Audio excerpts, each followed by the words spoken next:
नमस्कार। फोर्सी supreme law international के इस नए कानूनी एपिसोड में मैं डॉक्टर अजय कुमार पांडे फिर हाजिर हूँ लेकर एक नया मुकदमा। जी हाँ, वो मुकदमा जो इस वक्त हिंदुस्तान के हर व्यक्ति की जुबान पर है। वो मुकदमा जिससे हिंदुस्तान के हर एक व्यक्ति का सीधे तौर पर जुड़ाव है, सरोकार है। इतना ही नहीं जनाब, इस मुकदमे से हिंदुस्तान के भावी नागरिक जो माँ के गर्भ में पल रहे हैं या जो अभी आज या कल इस वीडियो के बनते वक्त सांस लेंगे भारत की उन्मुक्त हवा में, उनका भी सरोकार है।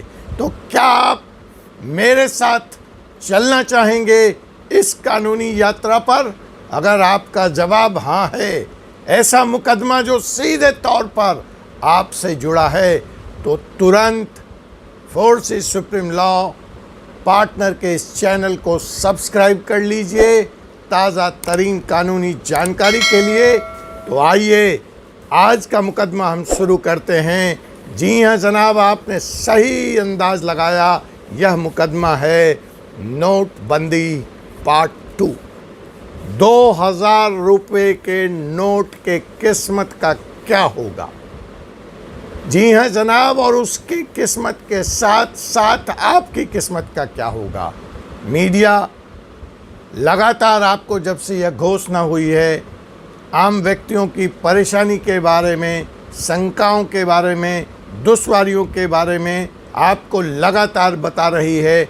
इसलिए मैं आज उस तरफ आपको नहीं ले जाऊंगा। मैं ले जाना चाहता हूं एक ऐतिहासिक परिप्रेक्ष्य में। डीमोनेटाइजेशन, नोटबंदी पार्ट 1 और कानून।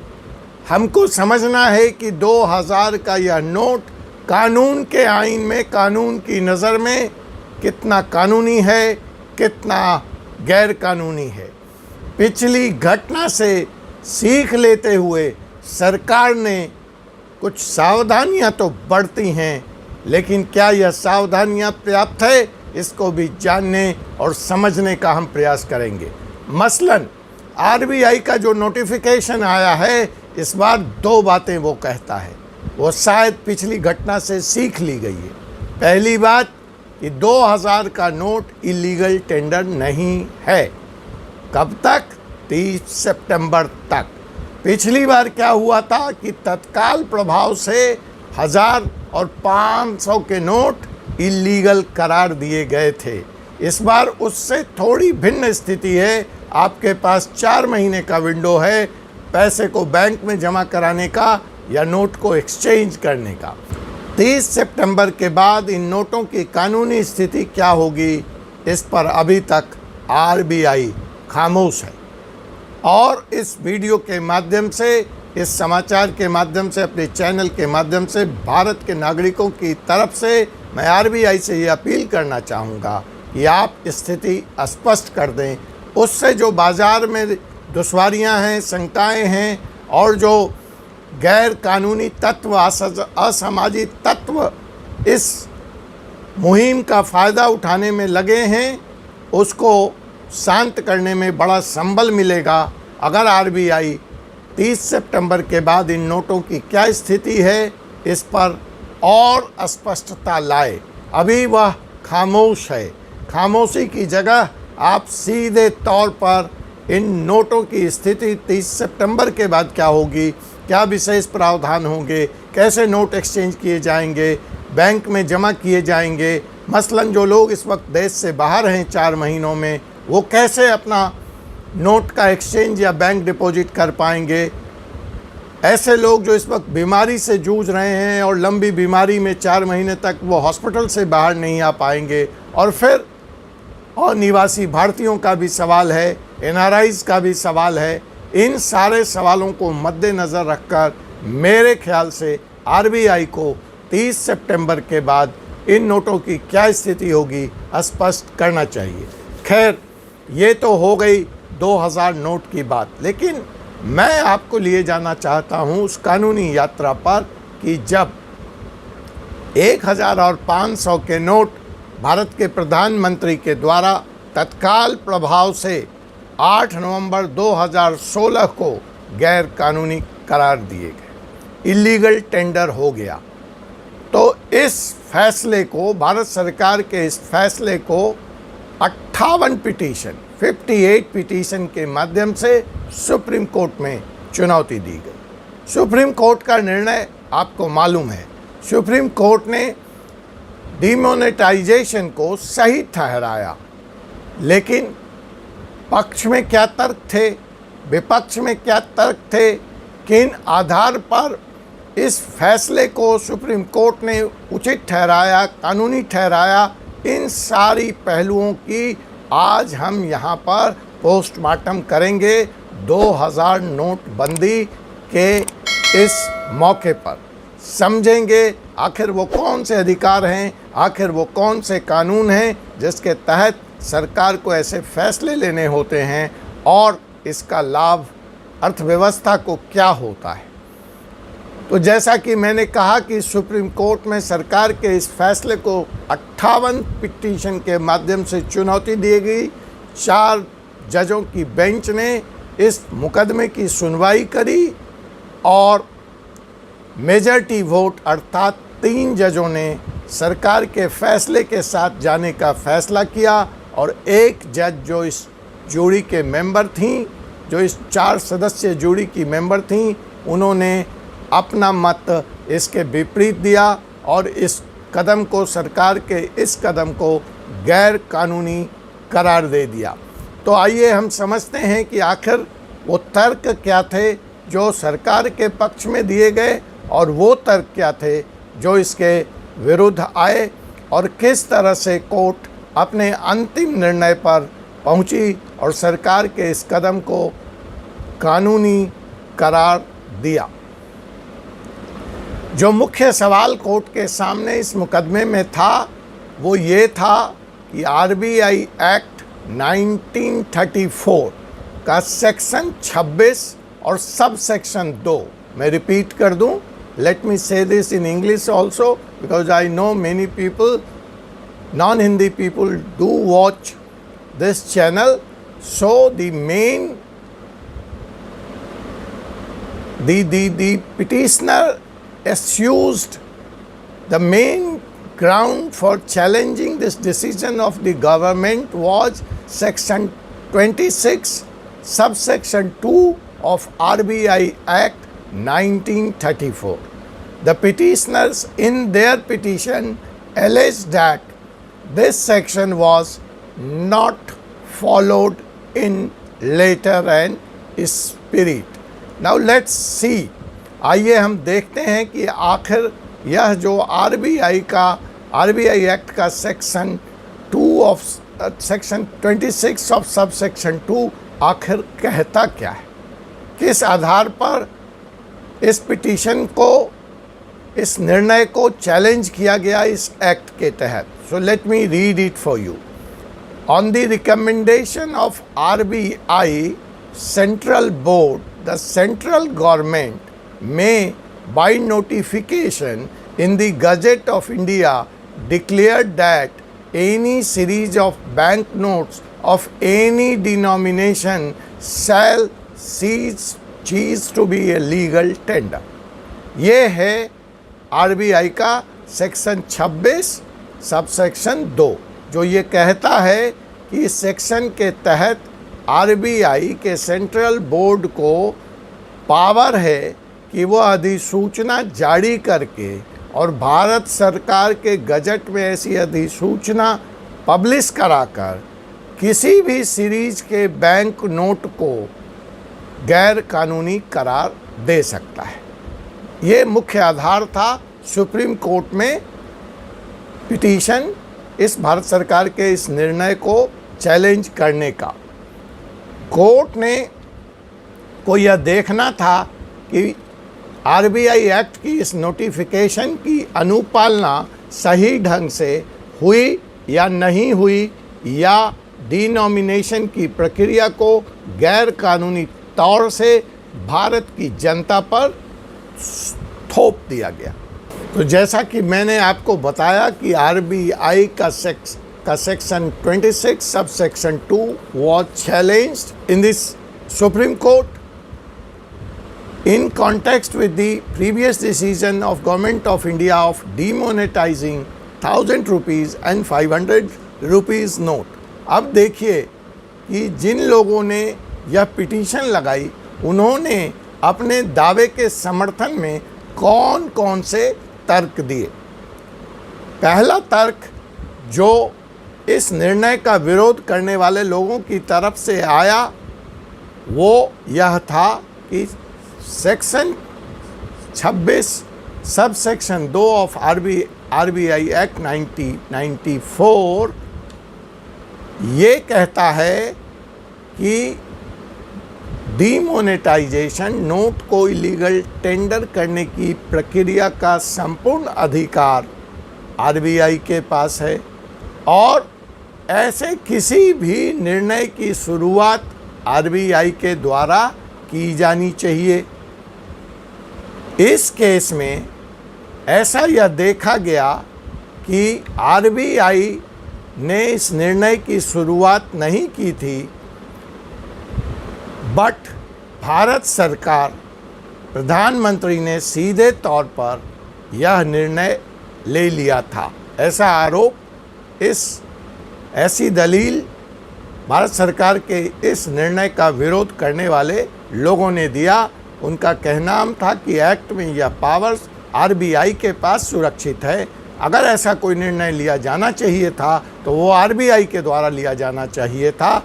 गवर्नमेंट सिर्फ और सिर्फ सुझाव दे सकती थी, एडवाइस दे सकती थी सेंट्रल बैंक को कि वह ऐसा करना चाहती है और फिर सारा के सारा निर्णय आरबीआई के विवेक पे छोड़ दिया जाना चाहिए था। अपने दावे के समर्थन में इस निर्णय का विरोध करने वाले पिटीशनर ने यह भी तर्क दिया कि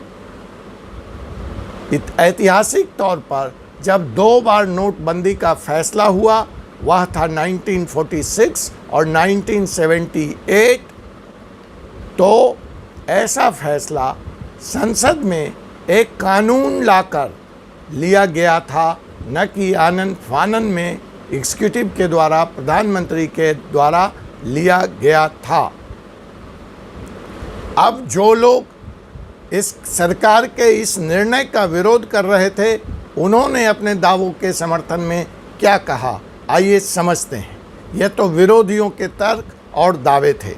जो लोग इस सरकार के निर्णय का समर्थन कर रहे थे उन्होंने अपने दावे में ये कहा कि यह बात ठीक है कि आरबीआई का एक्ट 26 सब सेक्शन 2 इस तरह के किसी भी मेजर की ताकत या पावर आरबीआई को देता है, लेकिन यह एक्ट, यह प्रक्रिया कैसे शुरू होगी, इसकी शुरुआत कहाँ से होगी, how this process will be initiated, this act is silent about it. इसके बारे में मौन है, यहाँ कुछ नहीं कहा गया है।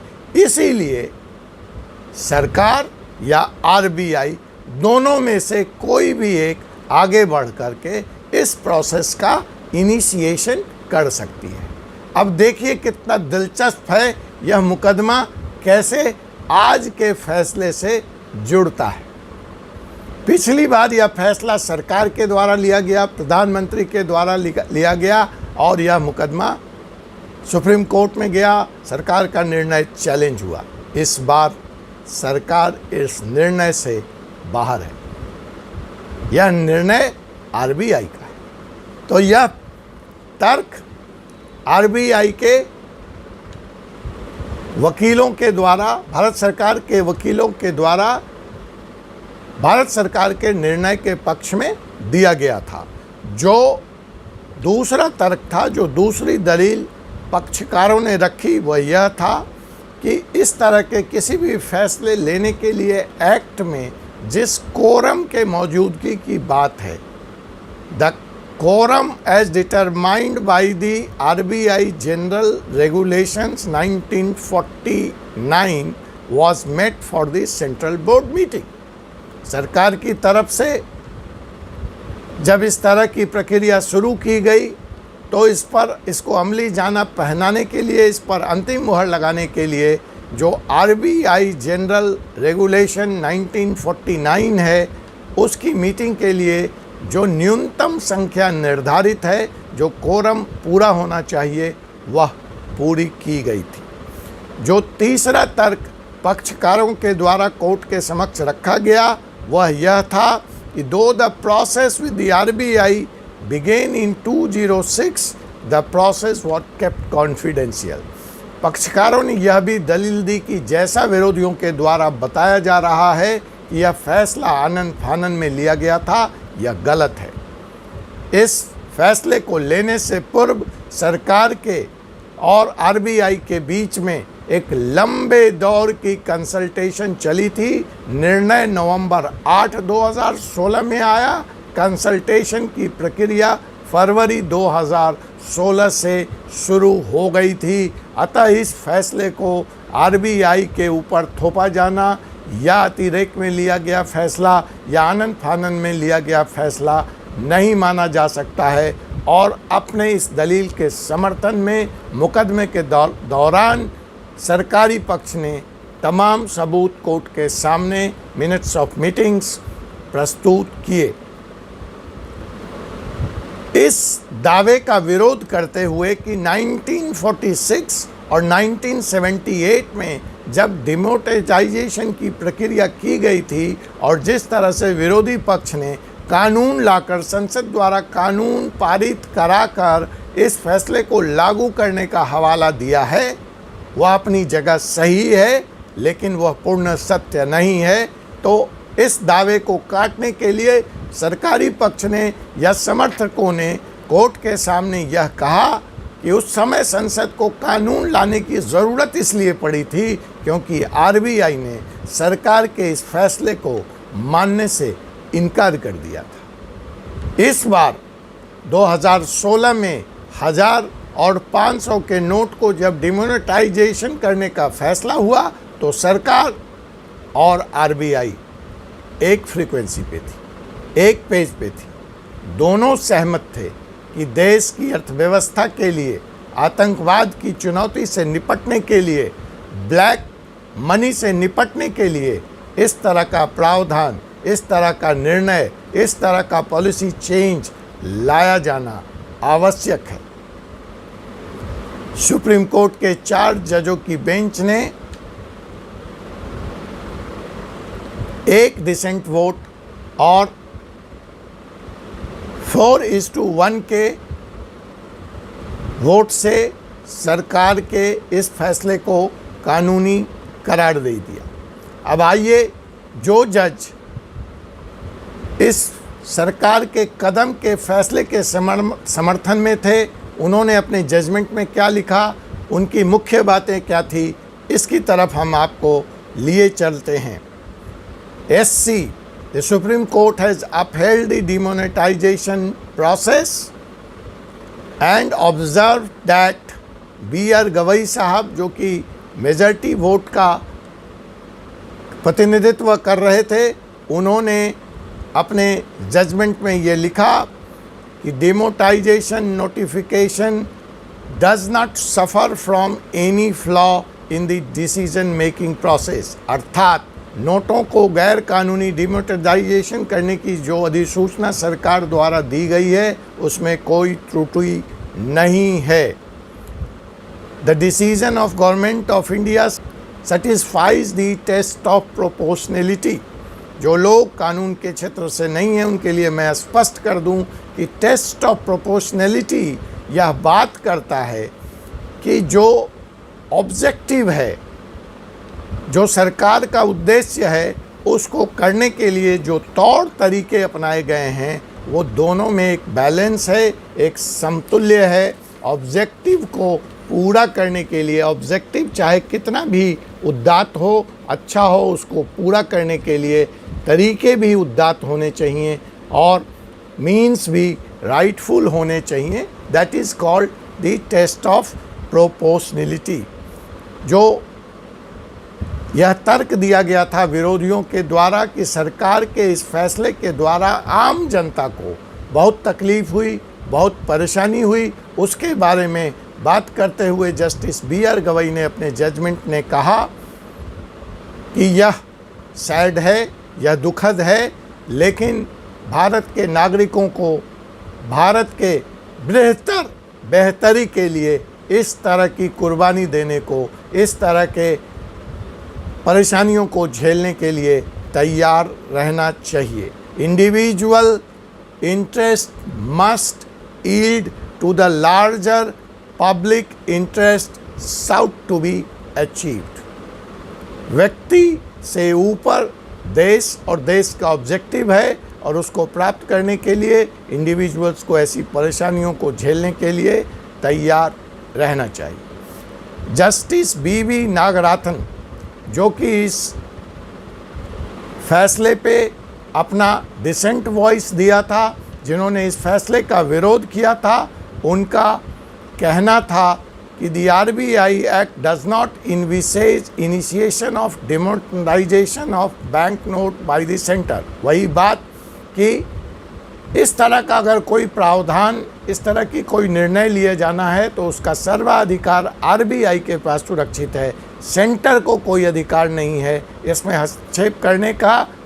इस बार 500 और 1000 नोट के जो डिमोनेटाइजेशन का फैसला हुआ वो भारत सरकार के लिए लिया गया था, इसलिए यह गैर कानूनी है। सब सेक्शन 2 ऑफ सेक्शन 26 का हवाला देते हुए जस्टिस B.V. नागराथन ने अपने जजमेंट में, अपने फैसले में यह भी कहा कि जो एक्ट है वो डिमोनेटाइजेशन करने का हक RBI को देता है, लेकिन इस फैसले में, इस निर्णय में यह देखा गया कि यह निर्णय भारत सरकार के द्वारा लिया गया था और बैंक इसमें भारत सरकार के कहने पर उसके साथ शामिल हो गया था, अतः यह गैर कानूनी है। बचाव पक्ष और विरोधी पक्ष दोनों के दलीलों को सुनने के बाद सुप्रीम कोर्ट की स्पेशल बेंच ने अपने क्रक्स में, अपने जजमेंट में जो बातें कही कि किसी भी प्रोसेस को सिर्फ इसलिए गैर कानूनी नहीं किया जा सकता क्योंकि इसका निर्देश या इसकी शुरुआत भारत सरकार के द्वारा हुई थी। RBI और भारत सरकार कोई दो अलग अलग, जो उन्होंने शब्द इस्तेमाल किया कि they are not separate entity और आर टू आइसोलेटेड बॉक्स। दो अलग अलग संस्थाएं नहीं हैं, एक जुड़े से जुड़ी हैं, इसलिए इस आधार पर निर्णय को चुनौती नहीं दी जा सकती। Justice B.R. गवई और जो कंसेंटिंग टीम थी जजेस की, उसने ये भी लिखा कि विजडम ऑफ एग्जीक्यूटिव, जो एग्जीक्यूटिव का निर्णय है, जो उनकी बुद्धिमत्तापूर्ण इंटेलिजेंस है, उस पे कोर्ट अपने विजडम को थोप नहीं सकती, और इस आधार पर एग्जीक्यूटिव के विजडम को सर्वोपरि मानते हुए कोर्ट ने इस निर्णय को, भारत सरकार के इस फैसले को सही साबित किया। अपने निर्णय में कंसेंटिंग जजेस की टीम ने यह भी कहा कि the action taken by the central government has been validated by the specified bank note cessation of liabilities act 2017। Cessation of liability act 2017 मूलतः यह कहता है कि हर उस तरह के ट्रांसफ़र, एक्सचेंज या उनका एकत्रीकरण, holding, receiving of demonetized currency is illegal in the act. तो भारत सरकार का यह निर्णय cessation of liabilities act, bank note liabilities act 2017 को भी सेटिस्फाई करता है।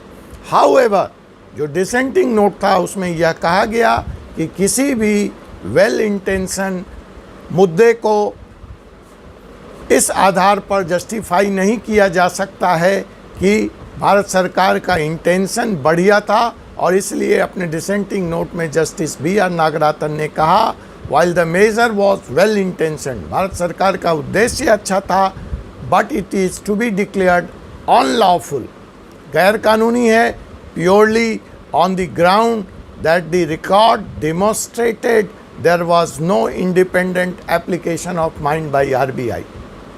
उद्देश्य महान था, लेकिन जो रिकॉर्ड कोर्ट के समक्ष आए उससे यह प्रमाणित नहीं होता है कि आरबीआई को स्वतंत्रता दी गई थी, अपना विवेक इस्तेमाल करने की स्वतंत्रता दी गई थी इस फैसले को। अतः violation of act 26 RBI regulation act 26 sub section 2 हुआ है। अतः इस आधार पर भारत सरकार का यह कृत्य गैर कानूनी है। लेकिन जैसा कि मैंने आपको बताया कि जो बेंच थी उसमें मेजॉरिटी वॉइस जस्टिस नागराथन के इस व्यू से सहमत नहीं थी। अतः by majority vote the decision of government of India was declared valid. Bharat सरकार का यह निर्णय सुप्रीम कोर्ट के विवेक में, सुप्रीम कोर्ट के जजमेंट में कानूनी करार दे दिया गया।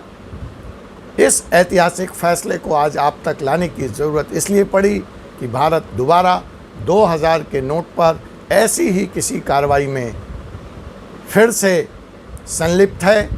अतः आप अपने कानूनी अधिकार और इस पे जो कानूनी बहस हुई है उसको समझ लें और उसके हिसाब से अपने विवेक से, अपनी बुद्धि से, बिना घबराए, बिना भय के, बिना शंका के जो निर्देश आए हैं उसके हिसाब से जाकर नोट जमा कर दें या एक्सचेंज करा लें। एसबीआई ने अपने क्लैरिफिकेशन में यह भी कह दिया है कि आपको किसी तरह के फॉर्म या किसी भी तरह के Aadhaar number, PAN card note exchange करते वक्त दिए जाने की ज़रूरत नहीं है।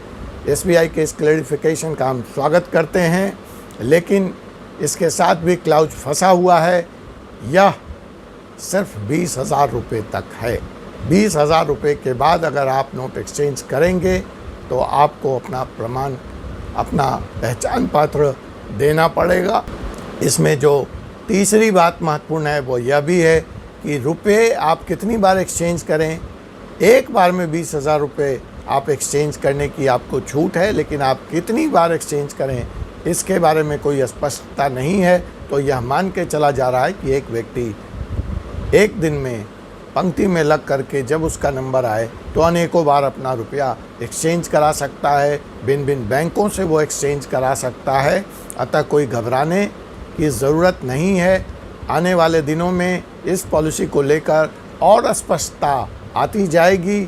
हम सारा अपडेट आपको इस चैनल के माध्यम से आप तक पहुंचाते रहेंगे और पुनः आपसे निवेदन करते हैं कि आम लोगों की भलाई के लिए इस जानकारी को, कानून के विद्यार्थियों के लिए, आईएएस की तैयारी करने वाले लोगों के लिए, कॉम्पिटिटिव एग्ज़ाम्स की तैयारी करने वाले लोगों के लिए इस फैसले का जानना बेहद ज़रूरी है। उन तक फॉरवर्ड करें, चैनल को सब्सक्राइब करें, बेल आइकन बटन को दबा दें ताकि आपको ताज़ा तरीन सूचना और नए वीडियो की जानकारी समय से मिल सके। अगर मैं लास्ट में इस पूरे बहस को कंक्लूड करूं तो मैं तो यही कहूंगा कि ऑब्जेक्टिव कितना महान हो, कानून का तरीका, सही तरीका अपनाया जाना चाहिए। मैं यह भी समझता हूं कि हर नीति निर्धारण और पॉलिसी डिसीजन में एक रिस्क होता है। उस रिस्क का ध्यान, एक balance between policy change and the public का आकलन जरूर करना चाहिए। मुझे यह कहने की ज़रूरत नहीं है, आपको यह बताने की ज़रूरत नहीं है कि भारत सरकार के इस निर्णय के बाद डिजिटल पेमेंट तो बढ़े थे।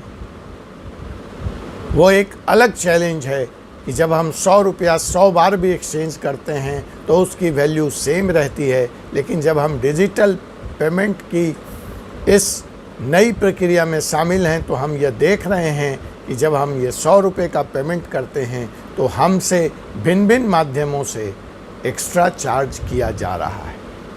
तो at the end of the day या तो इस 100 रुपये को दूसरे तक पहुंचाने के लिए, ट्रांसमिट करने के लिए मुझे अतिरिक्त व्यय करना पड़ता है या मेरे 100 रुपये की वैल्यू कम होती है। भारत सरकार डिजिटल पेमेंट बढ़ाए, इसका समर्थन है, लेकिन मेरी गाढ़ी कमाई की वैल्यू जो कि 100 रुपये के नोट पे लिखा है कि मैं धारक को 100 रुपये देने का वचन देता हूँ, उसका भी अनुपालन हो। यह भी मैं कहना चाहूँगा भारत की जनता की तरफ से। और आपके समक्ष ऐसे ही कानूनी विषय और कानूनी मुद्दे लेकर मैं लगातार मुखातिब होता रहूँगा। आपसे पुनः मुलाकात होगी एक ऐसे ही एपिसोड में 4C सुप्रीम लॉ इंटरनेशनल के अगले कानूनी बहस में। जय हिंद, जय भारत।